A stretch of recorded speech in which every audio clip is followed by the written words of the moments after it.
Un saludo desde el área de Derecho Financiero y Tributario de la UNED. Soy Pedro Herrera y voy a continuar con esta serie de videoclases dedicadas al procedimiento de inspección. Y en concreto vamos a analizar diversas cuestiones relacionadas con la fase de instrucción. En primer lugar, ¿qué facultades tiene la inspección en el desarrollo de sus actuaciones? Pues bien, tiene facultades muy amplias.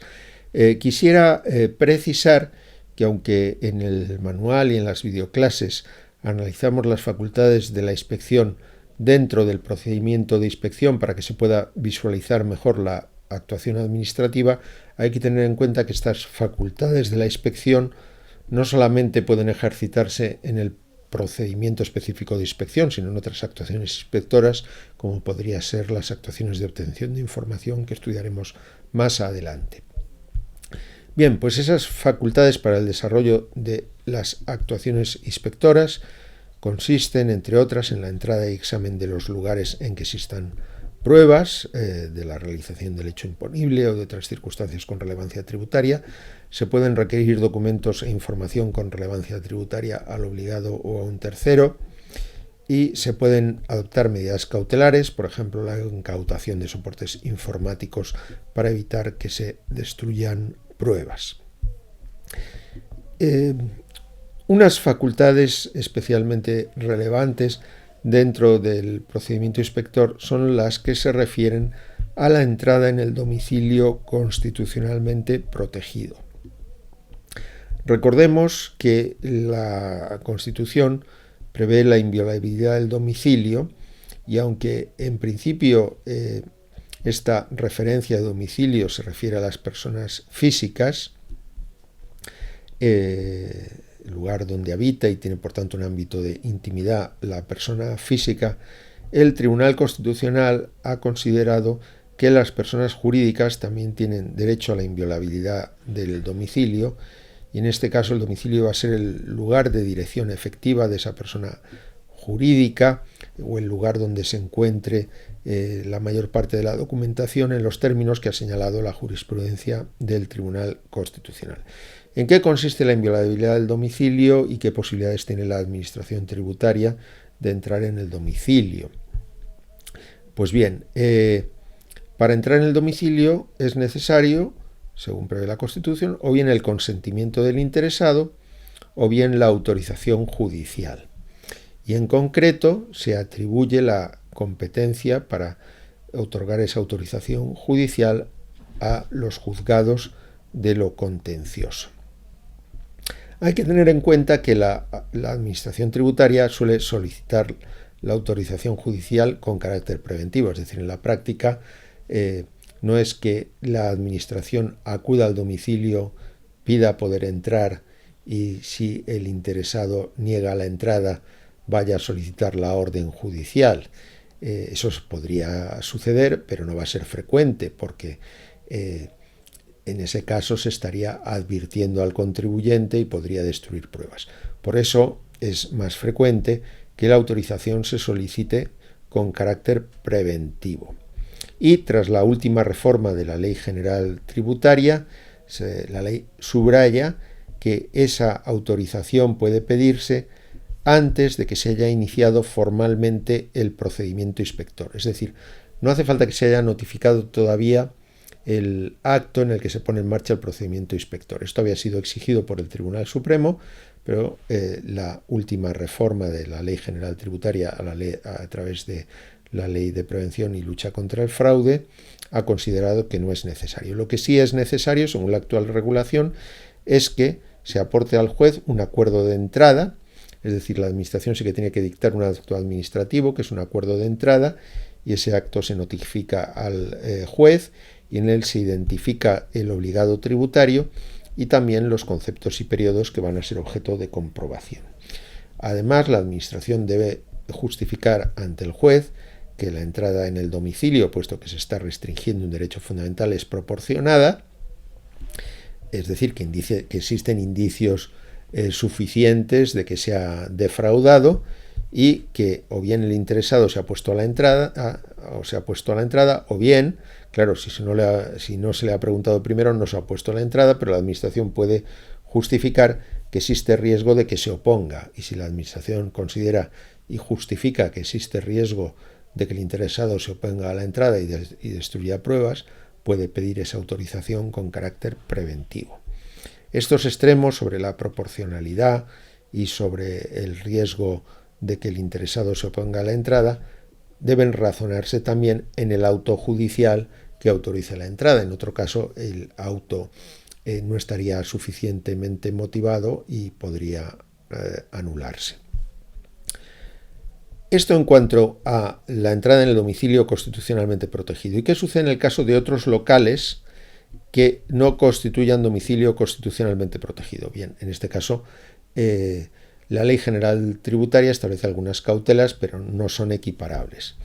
Se exige también autorización de la persona que se encuentre a cargo del local, pero si éste no la concede, basta con la autorización del delegado o del director del departamento. Pensemos que se quiere entrar en unos locales de una persona jurídica que no constituyen domicilio constitucionalmente protegido. Bueno, pues en este caso haría falta esa autorización del delegado o director del departamento siempre que la persona que se encuentre a cargo del local no lo autorice. Siguiendo con la fase de instrucción, vamos a ver el lugar y horario de las actuaciones. ¿Dónde deben desarrollarse las actuaciones inspectoras? La ley concede unas facultades muy amplias. Nos dice que pueden desarrollarse en cualquier lugar donde, a juicio de la inspección, existan pruebas relevantes.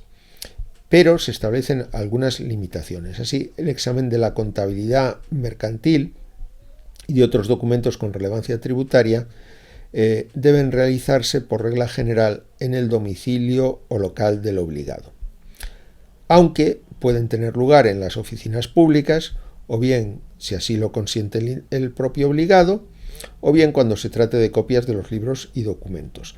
Además, a diferencia de lo que sucede con la contabilidad mercantil, cuando se trate de libros, registros de carácter tributario, por ejemplo el libro registro de facturas emitidas o recibidas y de sus justificantes, en ese caso la administración sí que puede requerir la presentación de dichos documentos en sus propias oficinas. Y además, como consecuencia de la pandemia, se introdujo una reforma en la Ley General Tributaria que permite que las actuaciones se desarrollen en cualquier lugar a través de videoconferencia u otros medios telemáticos que presenten ciertas características de seguridad cuando la administración lo proponga y el obligado esté de acuerdo. Esto en cuanto al lugar. Y el horario. La regla general es que las actuaciones inspectoras se desarrollarán dentro del horario de la jornada laboral del contribuyente, pero fuera de ese horario también pueden desarrollarlo, bien porque el interesado consienta, o bien porque la inspección considere que existe un riesgo de destrucción de pruebas en las actuaciones desarrolladas en los locales del obligado. Veamos ahora cuáles hemos visto antes en cuanto al tiempo, en qué momento del día pueden desarrollarse las actuaciones, pero ahora vamos a ver cuál es el plazo del procedimiento inspector y qué efectos se derivan del incumplimiento de ese plazo. Con carácter general, el plazo del procedimiento inspector es bastante amplio, 18 meses, y en algunos casos va a ser más amplio, 17 meses, aunque esto solo va a tener lugar en el caso de entidades sometidas a auditoría de cuentas, las entidades que tributan en el régimen consolidado del impuesto sobre sociedades o en el régimen grupos del IVA, y en la inspección de personas o entidades vinculadas a las que se han mencionado anteriormente. ¿Cómo se computa ese plazo de 18 o 27 meses?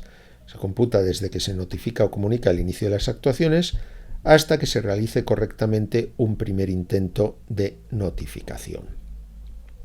Sabemos que si el interesado está ausente, no basta con un intento de notificación, hay que realizar un segundo intento, pero con el para notificarle pero con el primer intento, siempre que se contenga el texto íntegro del acto, sería suficiente para entender cumplido el plazo.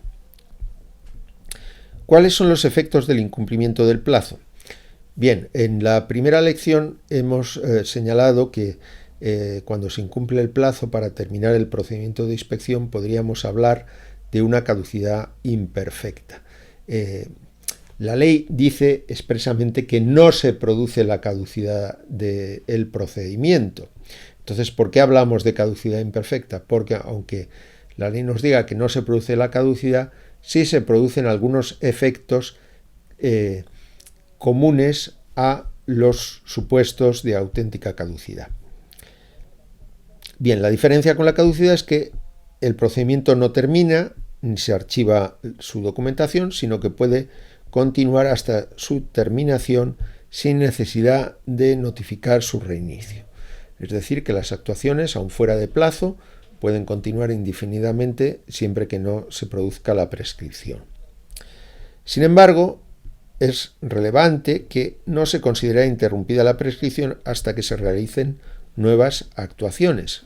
Por tanto, si la notificación del inicio del procedimiento de inspección se recibió en el último día del plazo de prescripción, el efecto es que se interrumpe el plazo de prescripción, vuelve a contar desde el principio de los 4 años, y cada vez que la Administración me notifica una nueva actuación del procedimiento o el contribuyente se comunica fehacientemente con la Administración, vuelve a interrumpirse el plazo y vuelven a contar los 4 años.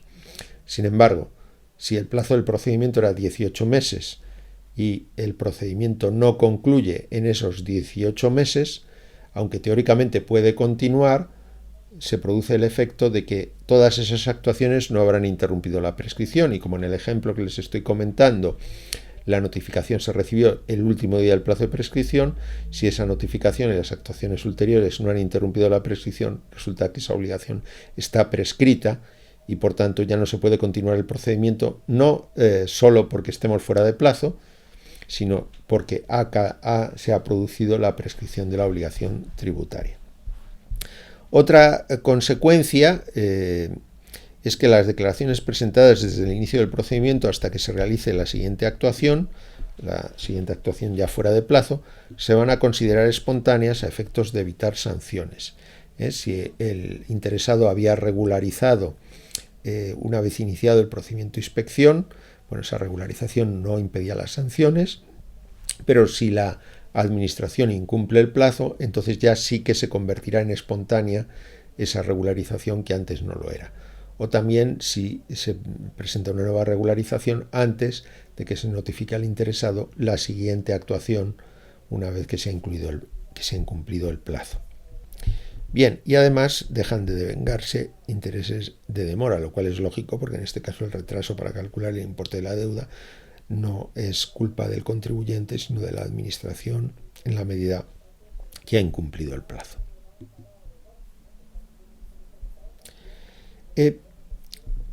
Es curioso porque antiguamente el plazo de inspección era de 12 meses y se amplió a 18 con la finalidad de, por una parte, dar más tiempo a la Administración para realizar su trabajo, pero también para evitar problemas en el cómputo de los plazos. Sin embargo, siguen existiendo algunas figuras que pueden alterar el transcurso de los plazos. Esas figuras que vamos a estudiar a continuación son la llamada extensión del plazo, en cuyo caso el plazo se amplía como consecuencia de actuaciones del obligado, la llamada suspensión del plazo, en cuyo caso el plazo deja de correr porque se ha producido un motivo que impide continuar con el procedimiento, el plazo deja de correr hasta que desaparezca el motivo de la suspensión y entonces volverá a correr el plazo desde el momento en que se encontraba, y la retroacción de actuaciones en que, por ejemplo, el procedimiento se anula por motivos formales como consecuencia de un recurso y se ordena que el procedimiento continúe en el momento anterior a la infracción legal que dio lugar a su anulación. Vamos a ver cada uno de ellos.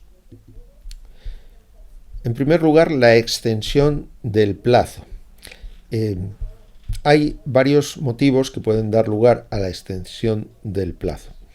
El primero de ellos es que el interesado solicite que las actuaciones no se desarrollen durante un máximo de 60 días a lo largo de todo el procedimiento.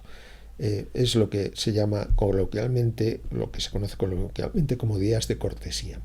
Es decir, el interesado prevé tener unos días de vacaciones y pide a la administración que durante esos días no se desarrollen actuaciones. Como máximo son 60 días, que no deben de ser necesariamente contiguos, sino que el interesado solicitará a la administración durante qué días desea que no se desarrollen actuaciones con ese máximo de 60 días en el conjunto del procedimiento. Pero también puede producirse la extensión del plazo porque el interesado desarrolla conductas que dificultan la inspección. Aquí ya no se trata de un motivo legítimo, sino de conductas que dificultan la inspección. El plazo se extenderá 3 meses cuando el contribuyente manifieste que no va a aportar la documentación solicitada. Se piden documentos y el contribuyente o bien se niega a aportarla o bien no contesta y aunque se le requiere por 3 veces no la aporta. Y sin embargo, cuando ya está muy avanzado el procedimiento, porque han transcurrido 9 meses desde su inicio, entonces la facilita.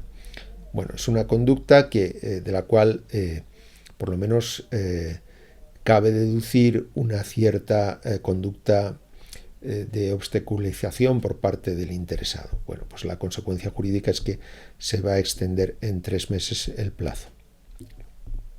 La extensión va a ser de 6 meses cuando se den las circunstancias anteriores, pero además el obligado aporta la documentación aún más tarde, después de que se haya formalizado el acta, ocasionando que el inspector jefe acuerde la práctica de actuaciones complementarias.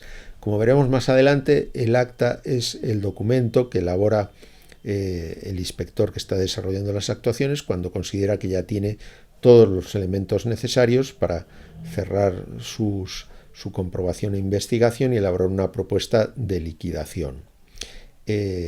Antes de elaborar el acta se va a haber concedido un trámite de alegaciones al interesado, al obligado. Pues bien, si después de que ya se ha formalizado el acta resulta que el interesado aporta nuevos documentos y esto lleva a que el inspector jefe, a la vista de esos nuevos documentos, acuerde la práctica de actuaciones complementarias, entonces el procedimiento por esta actuación de obstrucción por parte del interesado, o dilatoria más bien, se va a extender en 6 meses.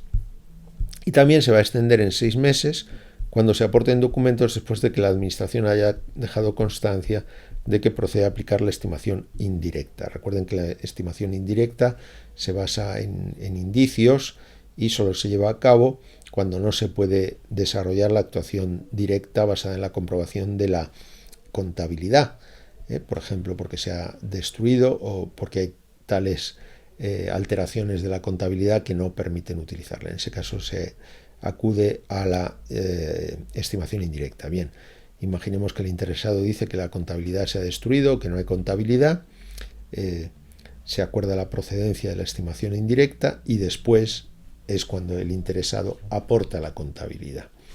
Bueno, pues en ese caso, como reacción, la Administración va a extender el plazo en 6 meses. Vayamos ahora a el segundo bloque de circunstancias que pueden alterar el plazo. Es la llamada suspensión, ¿no? La suspensión consiste en que el plazo deja de correr hasta que desaparece la causa que ha determinado la suspensión. Bien, ¿cuáles son los supuestos de suspensión? Podemos agruparlos en 2 bloques. Por una parte, tenemos el caso de fuerza mayor.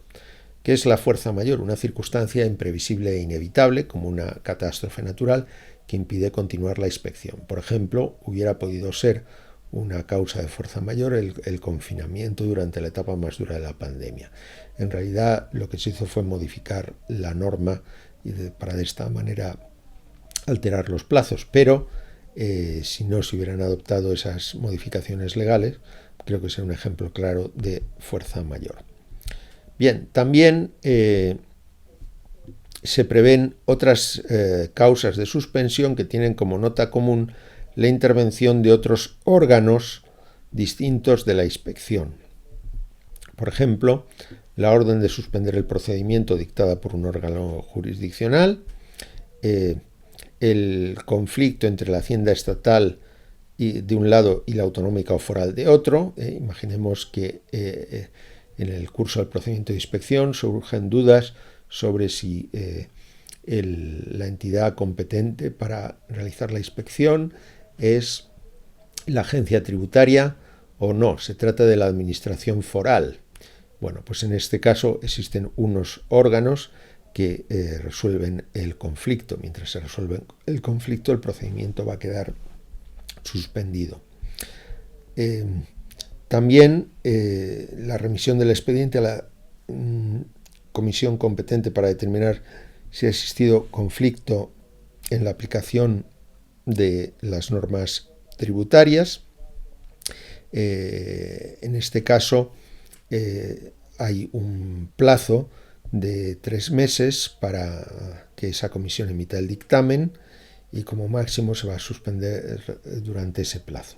Aunque ese plazo de 3 meses, la comisión puede ampliarlo uno más.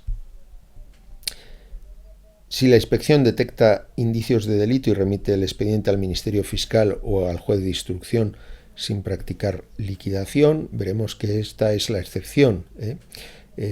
Habitualmente, aunque se detecten indicios de delito, pues va a concluir el procedimiento inspector y se va a practicar una liquidación, pero en algunos casos no es así. Bueno, pues en ese caso se suspendería el procedimiento inspector. Un último supuesto se refiere a la suspensión cuando se haya intentado notificar al obligado tributario de la propuesta de resolución o de liquidación, o bien del acuerdo por el que se ordena completar actuaciones a que se refiere el artículo 156.3b de la Ley General Tributaria. ¿Cuál es ese supuesto? Es el supuesto en el cual se ha firmado el acta de conformidad, pero el inspector jefe, al revisar el acta de conformidad y la propuesta de liquidación, considera que es necesario ampliar las actuaciones. Pues bien, en ese caso se va a producir también la suspensión del procedimiento. Cuando se ha intentado notificar, pero no se ha conseguido todavía notificar, o bien ese acuerdo de ampliación de actuaciones, o bien se ha intentado notificar la propuesta de liquidación, no todavía la liquidación, sino la propuesta de liquidación. En ese caso, la suspensión solo va a durar hasta que se consiga practicar esa notificación. ¿Cuáles son las consecuencias de la suspensión? Pues bien, por regla general, mientras el procedimiento esté suspendido, no pueden dirigirse nuevos requerimientos al obligado, pero este sí que tiene que contestar los requerimientos que se le hayan notificado antes de la suspensión. Y una vez finalizada la suspensión, cuando la administración tiene constancia de que han concluido las circunstancias que impedían continuar con el procedimiento. Bien, pues en ese caso el procedimiento continuará por el plazo que reste. Vamos a estudiar ahora la figura de la retroacción del procedimiento y sus incidencias sobre los plazos. Hay dos supuestos en los cuales se puede producir la retroacción del procedimiento. El primero, que será más frecuente, se refiere a la anulación de la liquidación por motivos formales mediante una resolución económico-administrativa o judicial. Por ejemplo, se anula la liquidación porque no se ha concedido al interesado el trámite de alegaciones. Pues bien, en ese caso se retrotraen las actuaciones, puede continuar el procedimiento, pero lo que hemos de preguntarnos es de qué plazo dispone la Administración para concluir el procedimiento. Bueno, pues en principio el plazo que quedaba en el momento en que se cometió la infracción. Nos quedaban 7 meses de plazo y en ese momento se produce la infracción que da lugar después a la anulación del procedimiento. Bueno, pues en ese caso nos quedarían esos 9 meses de plazo. Pero hay un mínimo de 6 meses. Es decir, que si en el momento en que se comete la infracción solo quedaban 5 meses, cuando se retrotraigan las actuaciones no van a quedar 5, sino 6, que es el mínimo que prevé la ley. Y otro supuesto en el que se producen las actuaciones es como consecuencia de la resolución de un tribunal penal. Por ejemplo, si ha iniciado el proceso penal por delito fiscal y, entre otras posibles resoluciones, el tribunal llega a la conclusión de que no se ha cometido el delito, por ejemplo, porque no existía dolo o porque la cuantía no alcanzaba el importe del delito. Bueno, pues en este caso se van a retrotraer las actuaciones para que concluya el procedimiento inspector. Y en ese caso el procedimiento debe concluir dentro del plazo que quedaba, pero también con un mínimo de 6 meses.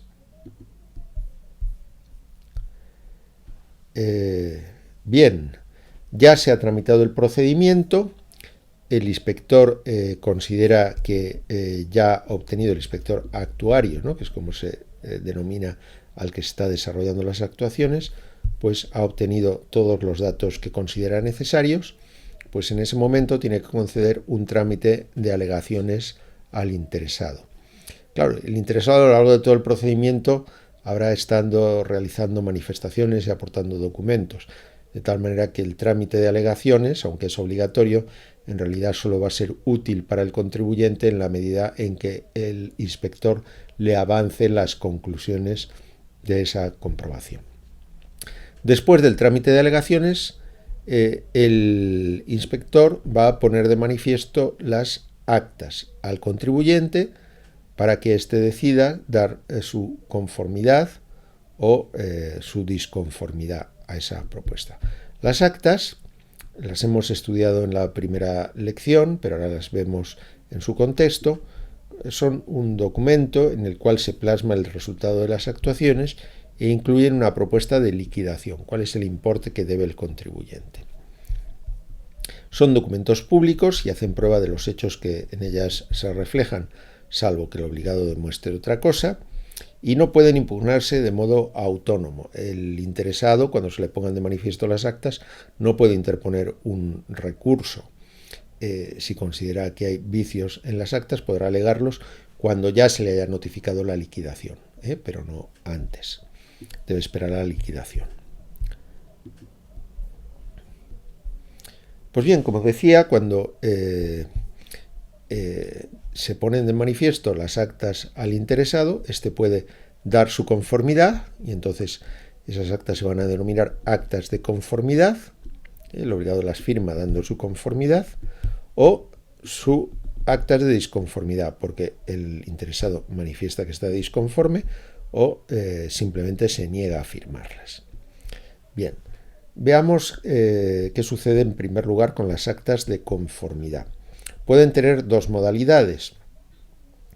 La más frecuente será con descubrimiento de deuda, es decir, como consecuencia de esa actuación de ese procedimiento inspector, el actuario llega a la conclusión de que no se ha calculado correctamente la deuda tributaria y por tanto hay un importe adicional en la liquidación que debe ingresar el interesado. Pues estas son las actas con descubrimiento de deuda, que por tanto implican una regularización de la situación tributaria por parte de la inspección.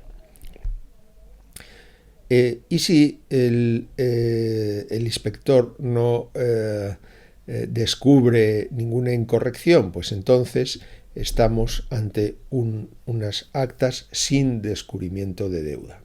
¿De acuerdo? ¿Cuáles van a ser las consecuencias de que se firme el acta de conformidad? Bien, podríamos decir que hay consecuencias positivas y negativas para el interesado. La consecuencia negativa para el obligado es que ya no va a poder discutir los hechos que se reflejan en el acta, salvo, claro está, que demuestre haber incurrido en error de hecho. Pero va a haber una consecuencia muy positiva, que son las reducciones de la sanción, que se han incrementado recientemente. La reducción, si se firma el acta de conformidad, va a ser del 30% de la sanción, ahora eso sí, siempre que no se recurra la liquidación. Y además, sobre el resto de la sanción, una vez aplicada la reducción del 30%, se va a aplicar una reducción adicional del 40% siempre que el interesado pague dentro de plazo y no recurra ni la liquidación ni la sanción. De tal manera que dar la conformidad y no recurrir va a permitir reducir notablemente la sanción. Por eso, si el contribuyente se plantea recurrir, no tiene mucho sentido firmar el acta de conformidad, sino que será preferible firmar las actas de disconformidad o bien negarse a firmarlas. Bien, en este caso no va a haber reducciones, pero el interesado tampoco se ha manifestado conforme con esa propuesta de liquidación.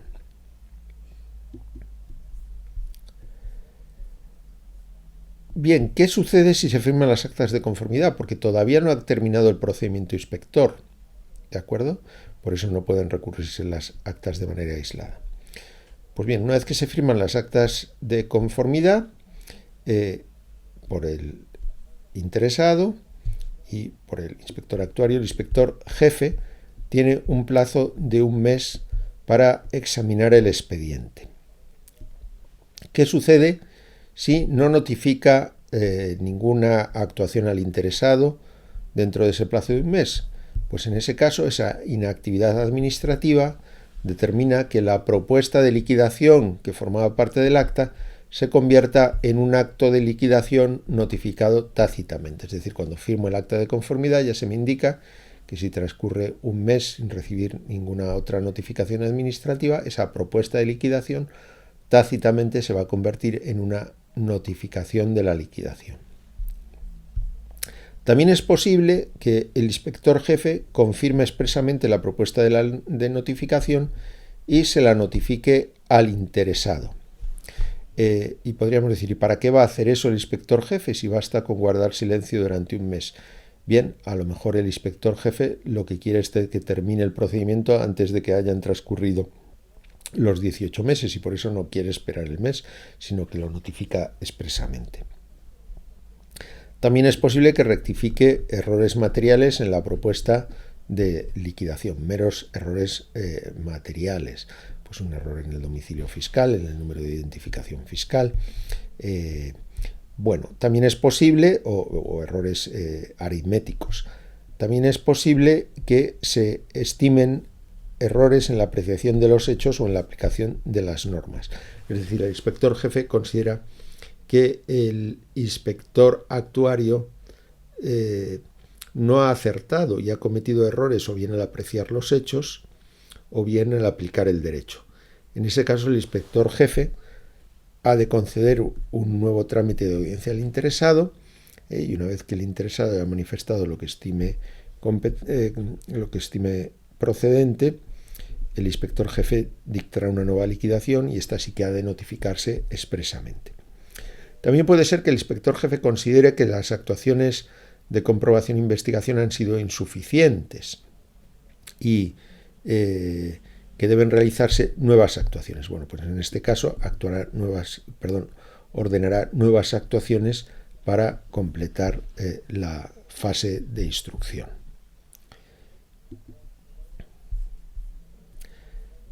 ¿Qué sucede si las actas se firman de disconformidad?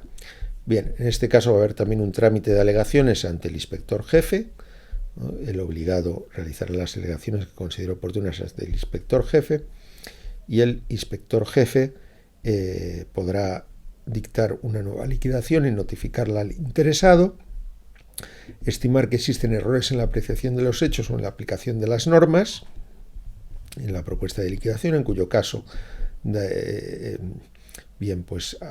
se producirá un nuevo trámite de alegaciones siempre que la rectificación de los hechos o de la aplicación de las normas se refiere a cuestiones que no ha alegado ya el obligado, o también puede acordar que se complete el expediente con nuevas actuaciones. Aquí lo que no va a haber es una notificación tácita.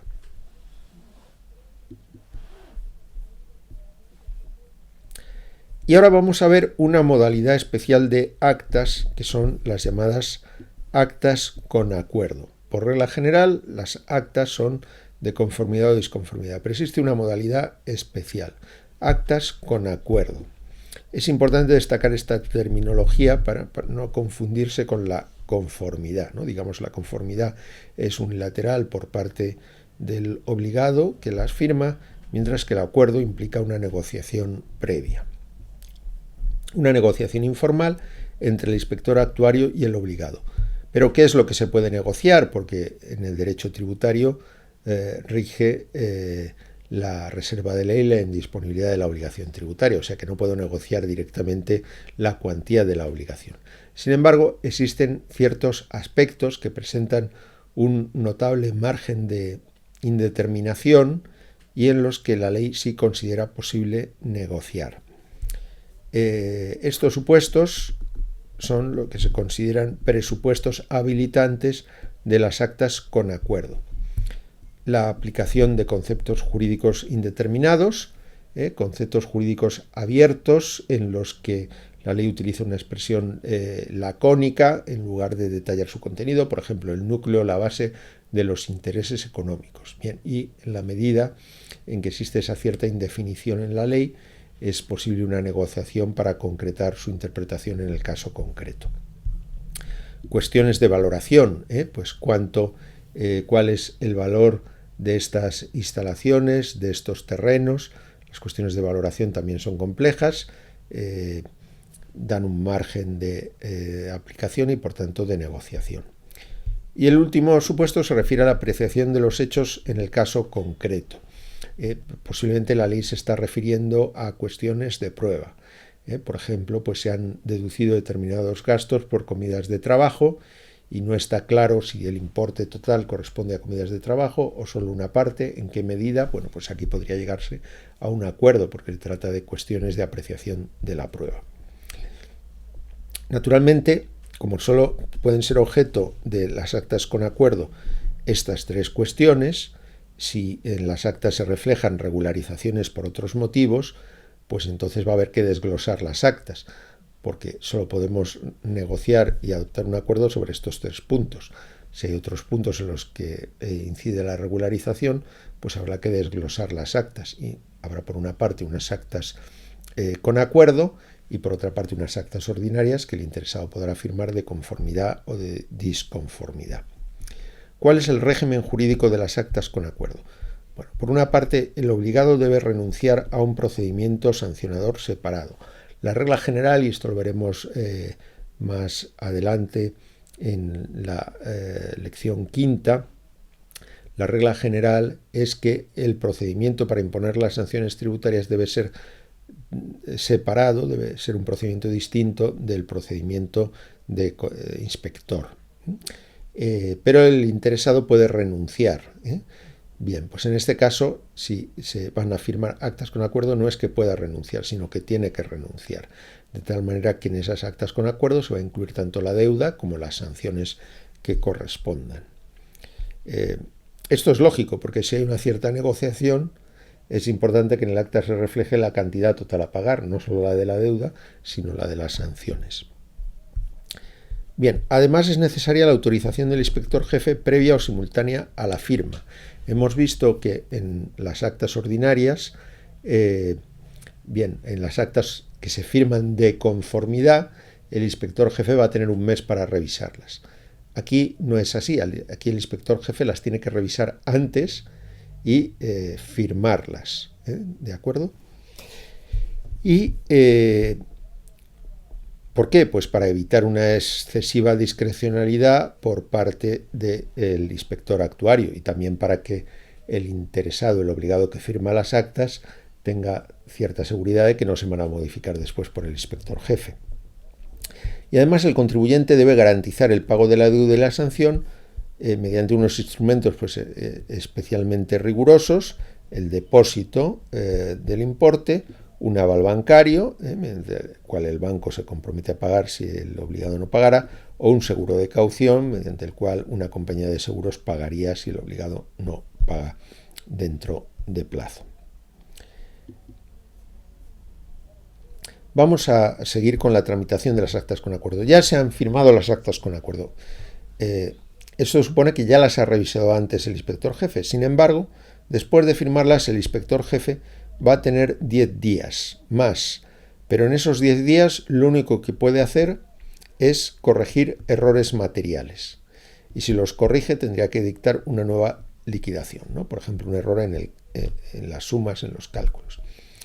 Bien, si transcurren 10 días y el inspector jefe no dicta una nueva liquidación por haber descubierto errores materiales, entonces de nuevo se va a entender tácitamente notificada la liquidación y también la sanción correspondiente. Entonces, ¿qué ventajas tiene el firmar las actas con acuerdo para el obligado? Por una parte, que tiene un margen de negociación, pero además el que la sanción se va a reducir en un 65%. No en un 30% más en un 40% sobre lo que quede, sino directamente en un 65%. Es una reducción importante, ¿no? Esto es un incentivo a firmar el acta con acuerdo. Bien, pero naturalmente se van a limitar la posibilidad de recurrir. En vía administrativa, lo único que va a poder hacer el interesado, no va a poder interponer un recurso de reposición ni una reclamación económico-administrativa. Lo único que podría hacer es promover el procedimiento de nulidad de pleno derecho. Pero como veremos en la última lección, las causas para promover la nulidad de pleno derecho son tasadas. Por ejemplo, la incompetencia manifiesta de carácter material. Y es muy difícil que se haya dado alguna de estas circunstancias que permita promover la nulidad de pleno derecho.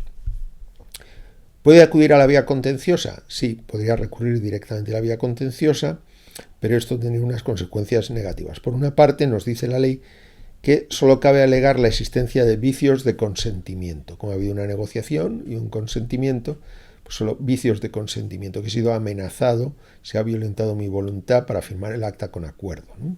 Bien, pues esto también en la práctica va a ser muy difícil que concurra. Y además, si se interpone el recurso contra la liquidación o contra la sanción, se va a perder la reducción del 65%, de tal manera que la Administración tiene una certeza bastante fundada de que si se firma el acta con acuerdo, el interesado no va a recurrir. ¿Cómo termina el procedimiento de inspección? Bien, pues puede terminar mediante una resolución, que ya hemos visto que puede ser expresa o tácita, del inspector jefe, en la que se acuerde que no procede practicar regularización alguna, bien porque el acta era sin descubrimiento de deuda, es decir, el inspector actuario pues considera que se han realizado correctamente las operaciones y no ha descubierto ninguna deuda que no estuviera correctamente autoliquidada. La otra posibilidad es que se llegue a la conclusión de que la deuda ha prescrito o de que la operación no estaba sujeta. Bien, si la deuda ha prescrito o no estaba sujeta, no hay que dictar ninguna liquidación porque ya no existe obligación tributaria. Pero en ese caso, lo que deberá elaborar el inspector actuario antes de que el inspector jefe dicte su resolución es un informe. No va a haber un acta con una propuesta de liquidación, sino que habrá un informe. Otra posibilidad es que el inspector jefe dicte una liquidación. Esto será más frecuente, como hemos visto, puede ser expresa o tácita. ¿Qué sucede si lo que se está inspeccionando no es una deuda tributaria, sino el cumplimiento de obligaciones formales? Por ejemplo, si se han presentado correctamente las obligaciones de información sobre terceras personas. Bien, en este caso no se va a extender un acta con una propuesta de liquidación porque no hay ninguna deuda que calcular. Lo único que hay que hacer es ver si se han cumplido correctamente los deberes formales. Por tanto, en este caso, el procedimiento terminará mediante una diligencia o informe en la que se ponga de manifiesto que se han cumplido correctamente esas obligaciones formales. Y encontramos un último supuesto que puede resultar algo más difícil de entender, y es la terminación del procedimiento inspector mediante el inicio de un procedimiento de comprobación limitada. Veíamos en la lección segunda sobre gestión tributaria que el procedimiento de comprobación limitada que suelen desarrollar los órganos gestores puede terminar mediante un procedimiento de inspección, porque se considera necesario dentro de la comprobación limitada analizar la contabilidad, pero no es posible exigirla en la vía de la comprobación limitada, y entonces lo que se hace es pasar el expediente a los órganos de inspección para que comiencen un procedimiento de inspección. Cuando se me notifica el inicio del procedimiento de inspección, habrá terminado el procedimiento de comprobación limitada. Pero aquí estamos hablando de la situación contraria. El procedimiento de inspección termina porque se notifica al contribuyente un procedimiento de comprobación limitada. ¿Cómo es posible? Bueno, pues es que este supuesto se refiere a un caso muy concreto. Y es que los órganos gestores pueden desarrollar un procedimiento de inspección cuando se trata de inspeccionar a contribuyentes en régimen de tributación objetiva.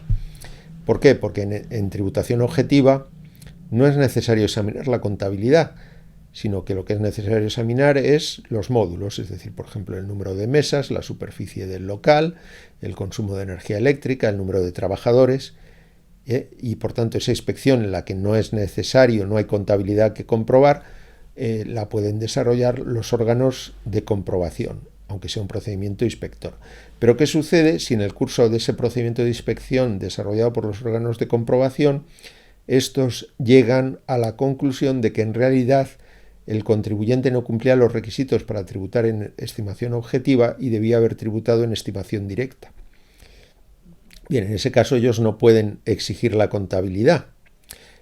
Podrían hacer dos cosas. Una sería traspasar el expediente, remitir el expediente a la inspección, a los órganos de inspección, para que los órganos de inspección inicien un nuevo procedimiento de inspección y exijan la contabilidad.